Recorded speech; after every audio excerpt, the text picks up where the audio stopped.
ఏం కాదు నా దిక్కిను దెబ్బక అన్ని నిద్రగిదానే పోతాయి. దేవుని స్తోత్రం. హల్లెలూయా. మంచిది. ఈ బర్త్డే కార్యక్రమంలో మన దేవుడు ఇంతవరకు ఆయన కృప చూపించి మరి తల్లిదండ్రులను కానీ కుమార్తెను కానీ మరి ఆయన స్వాధీనంలో ఉంచుకొని ప్రతి విషయంలో కృప చూపించి కాచి కాపాడిన దేవునికి కృతజ్ఞతాస్తుతులు చెల్లించే వారిగా మరి ఉన్నందుకు దేవునికే మహిమ కలుగుగాక. మరి ఆ విషయంలో చూసినట్లయితే మరి వాక్యం చూసుకుందాం. 127వ దావీదు కీర్తనలు చూసుకున్నట్లయితే 127వ దావీదు కీర్తన 3వ వచనంలో చూస్తే ఏమంటుందంటే, కుమారులు యెహోవా అనుగ్రహిస్తూ స్వాస్థ్యము, గర్భఫలము ఆయన ఇచ్చు బహుమానమే. యవన కాలమందు పుట్టిన కుమారులు బలవంతుని చేతిలో బాణం వంటివారు. వారితో తమ అమ్మల పొదిని నింపుకుని వాడు ధన్యుడు. అట్టివాడు సిగ్గుపడక గుమ్మములో తమ విరోధులతో వాదించగలరు. దేవుని స్తోత్రం. హల్లెలూయా. ఎందుకంటే కుమారులట యెహోవా అనుగ్రహించు స్వాస్థ్యం. ఆ దేవుడిచ్చే పిల్లలను మరి ఆయన గర్భఫలాన్ని దేవుడు ఇస్తాడు. మనుషులు మనం ఏం చేయలేం కానీ కానీ దేవుడు అయితే ఆయన ప్రేమించిన బిడ్డలను ఎవరిని కూడా అనాథనగా వదిలిపెట్టకుండా, లేకపోతే వివాహం జరిగిన తర్వాత దేవుడు మరి ప్రార్థించినప్పుడు దేవుడు అతనికి నచ్చినట్టుగా మరి మనం జీవించినట్లయితే అప్పుడు ఏం చేస్తాడంటే ఆయన ఇష్టం ప్రకారంగానే ఇస్తాడు. మన ఇష్టం నాడు కోరుకున్నట్టు. నాకు మగ బిడ్డ కావాలి, నాకు ఆడపిల్ల కావాలి అని మనం కోరుకుంటాం. కానీ ఆ కోరుకున్నప్పుడు ఆ దేవుడు మనం అనుకున్నట్టు ఇవ్వడు. అన్నిసార్లు కూడా సాధ్యం కాదు. దేవుని ఇష్టానుసారంగానే యెహోవా అనుగ్రహించే స్వాస్థ్యము, గర్భఫలం అంటే ఎవరు ఇస్తారు? దేవుడు ఇస్తాడు. కుమారులు యెహోవా అనుగ్రహించే స్వాస్థ్యము, గర్భఫలము ఆయన ఇచ్చు బహుమానం అని చెప్తున్నాడు. ఆ బహుమానాలను ఏ విధంగా మనం కాచి మరి ఏ విధంగా చిన్నతనం నుంచి ఏ విధంగా ఎదుగుతున్నారో వాళ్ళకున్న అవసరాలు అన్నీ తల్లిదండ్రులు ఏం చేస్తారంటే చిన్నప్పటి నుంచి ముద్దుగా గౌరవంగా పెంచుకుంటూ వాళ్ళకి ఏదైతే అవసరాలు ఉన్నాయో అవన్నీ తెచ్చి పెడతా ఉంటాం. అదే రీతిగా మరి ఆ యవన కాలం వచ్చేంత వరకు కూడా బిడ్డలను వాళ్ళు సాధినప్పుడు ఏం చేయాలంటే భయభక్తులు కలిగి దేవుని యొక్క మరి ప్రేమలో దేవుని యొక్క కృపధార పెంచుతూ ప్రార్థనలోను సావాసంలోను ఎప్పుడైతే పెంచుతామో అప్పుడు వాళ్ళు దారి నుండి తొలగిపోకుండా మరి దేవుని భక్తి గల వారై వాళ్ళు నిత్యము దేవుని ప్రార్థించే వారిగా ఉంటారు. లేకపోతే లోకానుసారమైన లోకానుసారమైన మర్యాదతో లోకానుసారమైన పద్ధతులు నడిచినట్లయితే ఆ క్రమం లేని జీవితాలు అవుతాయి, ఆ క్రమం లేని పద్ధతి అవుతుంది. ఆ విధంగా కాకుండా దేవుడు అనుగ్రహించిన స్వాస్థాన్ని గర్భఫలాన్ని మనం యవన కాలమందు పుట్టిన కుమారులు బలవంతుని చేతిలో బాణం వంటి వారట. అంటే ఎవరైతే యవనస్తులుగా ఉన్నారో ఆ యవనస్తులుగా ఉన్నప్పుడు వివాహం జరిగినప్పుడు వాళ్ళకు పుట్టిన బిడ్డలట వాళ్ళు యవన కాలంలో ఉన్నప్పుడు పుట్టిన బిడ్డలు బలవంతులుగా మారిపోతారట. అంటే బాణం మనం ఆ బాణం వందు నారి అంటే ఆ బాణం పుల్ల చేతిలో పట్టుకొని ఆ నారిని గట్టిగా గుంజి కొడితే ఎంత స్పీడ్ పోతుందో, ఎంత గట్టిగా దెబ్బతాకుతుందో అలాగనే పిల్లలు కూడా ఎదిగితే ఆ యవన కాలంలో పుట్టిన బిడ్డలు ఆ బాణం వంటి వారట. వాళ్ళతో ఏం చేయాలంటే వాళ్ళ దేవుని యొక్క ప్రేమను దేవుని యొక్క ఆ మాటలను బోధిస్తూ పెంచితే వాళ్ళ విరోధులతోట వాళ్ళ ఆ తర్వాత దగ్గర ఉంటే వాళ్ళకున్న విరోధులతో కొట్లాడి గెలుద్దానికి కూడా వీలుంటారు. ఎందుకంటే న్యాయమైన పద్ధతిలో మాట్లాడడానికి కూడా వాళ్ళకు దేవుడు జ్ఞానం ఇస్తాడు. ఈ లోకంలో ఉన్నప్పుడు పెరిగినప్పుడు లోక జ్ఞానం ద్వారా మనం అంత అన్యాయంలో నడవాల్సి వస్తుంది. వాళ్ళకి న్యాయం అన్యాయం తెలియదు. కానీ దేవుడు ఏం చేస్తాడు? నిన్నువలే నీ పొరుగు వారిని ప్రేమించడం. అదేవిధంగా అమ్మాయి హృదయ మరి చిన్నప్పటి నుంచే 1 ఇయర్ నుంచే 5 సంవత్సరాలు దేవుడు కాచి కాపాడి క్షేమాన్నిచ్చి భద్రతనిచ్చి ఈ యొక్క ఆరోగ్యపరంగా ఏది కావాలో వాటన్నిటిని అనుగ్రహించి దేవుడు ఈ 5 సంవత్సరాలు కాచి కాపాడాడు. ఇక ముందు కూడా ఇంకా దేవుడు ఆశీర్వదించాలంటే ఈ లోకంలో జరిగే వాటిన్నింటినీ దూరపరిచి మంచి ఆరోగ్యము, బలమును, జ్ఞానాన్ని, వివేచన ఈ ఎదుగుతున్న కావాల్సిన అన్ని దేవుడు దయచేయాలంటే ఏం చేయాలంటే తల్లిదండ్రుల ఇద్దరు కూడా మీరు జాగ్రత్త కలిగి ప్రతిదినం ప్రార్థన చేయాలి. పిల్లల మీద ఉదయకాలం వేసి రేవు తెల్లవారుజామున లేచట ఆ పిల్లల మీద చేతులు ప్రార్థన చేయాలి.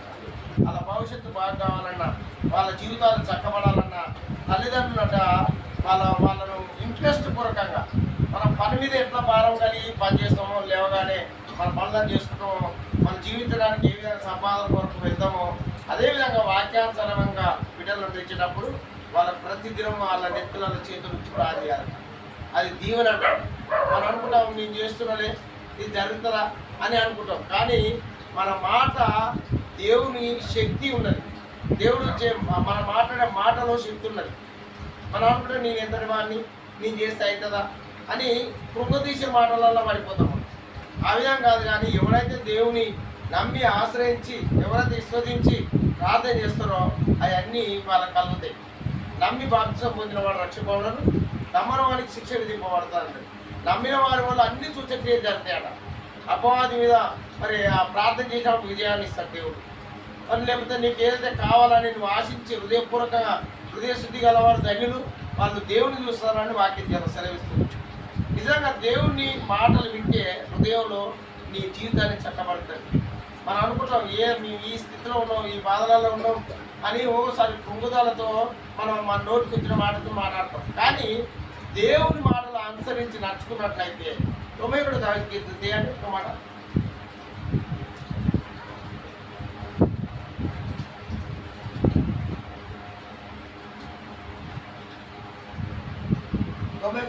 మొదటి వచ్చిన చదవమ్మా. మహోన్నతుని చాటున నివసించువాడే, సర్వశక్తిని నీడను విశ్రమించువాడు, ఆయనే నాకు ఆశ్రయము, నా కోట, నేను నమ్ముకొని నా దేవుడని నేను యెహోవాను గూర్చి చెప్తున్నాడు. ఇక్కడ దావీదు మహారాజు ఆయనే నా దేవుడు, ఆయనే మహోన్నతుడు, ఆయన చాటున నివసించువాడే సర్వశక్తిమైన దేవుని దగ్గర నివసిస్తాడట. మనం ఇప్పుడు ఎవరైతే ఆయన దగ్గరకు వచ్చి మహోన్నతుడైన ఆయన చాటున నేను నివసించువాడే సర్వశక్తిని నీడను విశ్రమించేవాడు, ఆయనే నాకు ఆశ్రయము, నా కోట, నేను నమ్ముకున్న నా దేవుడు అని ఎవరైతే విశ్వసిస్తారో నేను యెహోవాను గూర్చి చెప్తున్నానని దావీదు మహారాజు సాక్ష్యం ఇస్తున్నాడు. మనం కూడా ఏం చేయాలంటే ఆయనే నా కోట, నా కొండ, నాకు ఇచ్చే ధైర్యం, మా తండ్రి, నా దేవుడు, ఆయనే నాకు ఆశ్రయ దూరంగా ఉన్నాడు, నాకు ఏది కావాలని ఆయన కలగజేస్తానని ఎప్పుడైతే నమ్ముతామో ఈ కుమార్తె కూడా ఆమె జీవితంలో మేలుకరమైన జీవితాన్ని జీవిస్తుంది. ఆమె ఆశించిన నువ్వు తల్లిదండ్రులు ఏదైతే కావాలని ఆశించిన ఆశీర్వాదం కావాలంటే మీరిద్దరు కూడా ప్రార్థన చేసే బాధ్యతగా ఉండాలి. దేవుని స్తోత్రం హల్లెలూయా. అందుకే ఇక్కడ చూడండి 12 వచ్చిన చదవమ్మా. 92:12. నీతిమంతులు ఖర్జూర వృక్షం వలె మొవ్వ వేయుదురు, దేవదారు దేవదారు వృక్షం వలె వాళ్ళు ఎదుగుతారట. ఎందుకు ఎదుగుతారంటే నీతిమంతులుగా ఉండి ఖర్జూర వృక్షం వలె మొవ్వు వేస్తారంటే, నీతిమంతులుగా నువ్వు ఎప్పుడైతే ఉంటావో ఖర్జూర చెట్టు ఏ విధంగా అయితే మొద్దు వాడిపోయినా మొండిపోయినా ఆ ఖర్జూర చెట్టు కూడా అది మొలకెత్తి చిగిరిస్తుందట. అట్లా మనం చిగిరించాలంటే ఏం చేయాలంటే దేవుని దగ్గర మొరపెట్టే వాళ్ళగా ఉండాలి, దేవుని దగ్గర మొరపెట్టే వాళ్ళగా ఉండాలి, ప్రార్థన చేయాలి, అడగాలి, గోజాడాలి. దేవుని దగ్గర దావీదు కూడా ఆ దేవుని దగ్గర మొరపెట్టిండు, ఆయన కూడా మోకరించి ప్రార్థన చేసిండు. ఏది కావాలన్నా ఆయన నడుపుకుంటే ఏ పని చేయదు దావీదు గారు. కాబట్టి నువ్వు కూడా ఏం చేయాలంటే ఈ కుమార్తెల విషయంలో నాకు 2 కుమార్తెలు ఇచ్చినాడని చెప్పి మానసికంగా ఒకవేళ శారీరకంగా ఆలోచించి కొంచెం మైండ్ అప్సెట్ చేసుకోవచ్చు. కానీ దేవుడు ఏ రకంగా ఇచ్చిండో అది దేవుని గుర్తుంది. మన ఆలోచనల కంటే దేవుని ఆలోచనలు వేరు, మన ఆలోచనలు వేరు. కాబట్టి మన ఆలోచనలు కాకుండా దేవుని ఆలోచన కలిగి దేవుని వాక్యానుసారంగా జీవించినట్లయితే నీకు ఆ ఖర్జూర వృక్షం వలె మొవ్వు వేయడానికి దేవుడు ఉన్నతమైన శిఖరంలో మరి నేను నిలబెడతాడు. నిజంగా మనం ఎప్పుడైనా తక్కువ దాని గురించి ఆలోచిస్తాం, నాకు ఇది చాలు అంట. దేవుడు ఏమంటున్నాడే ఏదైతే గొప్పగా అడగాలంట, దేవుని దగ్గర అడిగితే గొప్పగా ఆశించాలంట. ఆశ కొన్ని రోజులకు నువ్వు ఆహారం తీసుకెళ్ళి నువ్వు నీళ్ళని ఆ నీళ్ళని వేస్తే అది కొన్ని రోజులకు పంపిస్తుందంట దేవుడు. అట్లనే మనం కూడా దేవుని దగ్గర ఏదైతే అడుగుతామో అది పొందుకోవాలంటే నువ్వు నేను కూడా తల్లిదండ్రులుగా మనము దేవుని విశ్వసించి నీతిమంతులుగా ఉంటే మరి ఆ ఖర్జూర వృక్షం ఏ విధంగా మూగు పెడుతుందో ఆ విధంగా మూగు పెడతారు. మరి మనం కూడా ఇక్కడ చూడండి, యెషయా గ్రంథం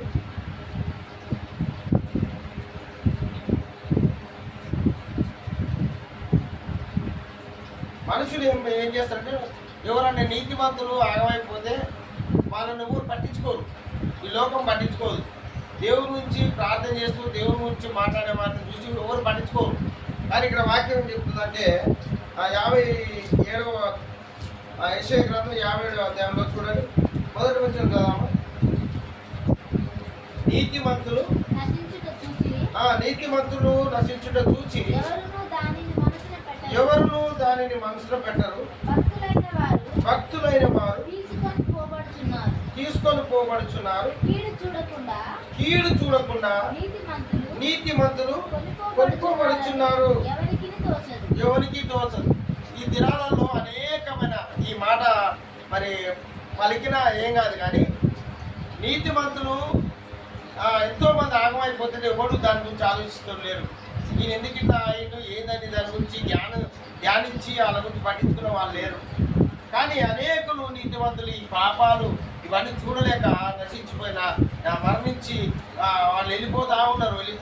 ఎంతోమంది మన కళ్ళ ముందర వెళ్ళిపోతూ ఉన్నారు. కానీ నీతి యథార్థత చూడకుండా మనుషులందరూ ఈ రోజులలో ఎట్లున్నారంటే ఎవడైతే డబ్బులు ఇస్తారో ఆధిక్యం చేయాలంటో దాని నీతి న్యాయాలు ఎవరు చూస్తలేరు. కానీ మనం ఏం చేయాలంటే వీళ్ళకి ఏమని నేర్పాలంటే, అమ్మా మనం దేవుని దగ్గర ప్రార్థన చేయాలి, దేవుడు మనకి ఏదైతే ఆజ్ఞలు ఇచ్చిండో ఆ పదాజ్ఞలను వీళ్ళకి నేర్పాలి. నిన్ను వల్ల నీ పొరుగువాళ్ళని ప్రేమించాలి, దొంగతనం చేయొద్దు, ఇవన్నీ నేర్పాలి. చిన్నప్పటి నుంచి ఇలా ఖండత వాక్యంగా నేర్పాలట. నేర్పుతా వీళ్ళు చిన్నప్పటి నుంచి నేర్చుకున్న వాళ్ళు వాళ్ళు ఎవరి కాలం వచ్చే వరకు ఏమైతే తెలుసా, మంచి సింగర్గా తయారు, మంచి వాక్యాన్ని నేర్చుకునేవారు ఉంటారు, మంచి వాక్యాన్ని చదివేవారు ఉంటారు. అప్పుడు చిన్నప్పటి నుంచి మాకు నేర్పకనే సగం పట్టి అయిపోయినాం అంటే నడవని చదవనిక. ఎందుకంటే నిజంగా కరెక్ట్గా నమ్మకం పెట్టి చదువుతారో, ఎవరైతే చదువు మీద జ్ఞానం పెట్టినట్టు ఎవరైతే చదువుతారో ఫస్ట్ క్లాస్లో మార్పు వస్తాయి. అదే జీవితంలో కూడా ఏం చేయాలంటే మనము వీళ్ళని ఇంట్రెస్ట్ పూర్వకంగా ఎప్పుడైతే ప్రార్థన చేపిస్తామో వాళ్ళ జీవితాలు ధన్యతకరంగా మారుతాయి. అనుకోని రీతి ఆశ్చర్యకరంగా దేవుడు లేపుతారు వాళ్ళకి. దేవుడికి స్తోత్రం అలలుయా. ఎందుకంటే నిజంగా ఎవరైతే దేవుని నమ్మినో ఎవరు కూడా మునిగిపోలేదు, నశించిపోలేదు. కాబట్టి దేవుడిని మీరిద్దరు కలిసి తల్లిదండ్రులుగా ఈ హృదయపూర్వకంగా దీవిస్తే దేవుడు ఇంకా అద్భుతకరంగా ఆశ్చర్యకరంగా ఈ 5 సంవత్సరాలు పూర్తి చేసుకుని 6వ సంవత్సరం అడుగుబెట్ట వెళ్తుండగా దేవుడు ఇంకా అత్యధికంగా ఈ బిడ్డను ఆశీర్వదించి జ్ఞానవంతులు శరీరకంగా కావచ్చు అన్ని విషయంలో దేవుడు కావాల్సిన విజయాన్ని ఇవ్వాలని మనం చేస్తూ ఈ కొద్ది మాట దేవుడు దీవించి ఆశీర్వదించును గాక.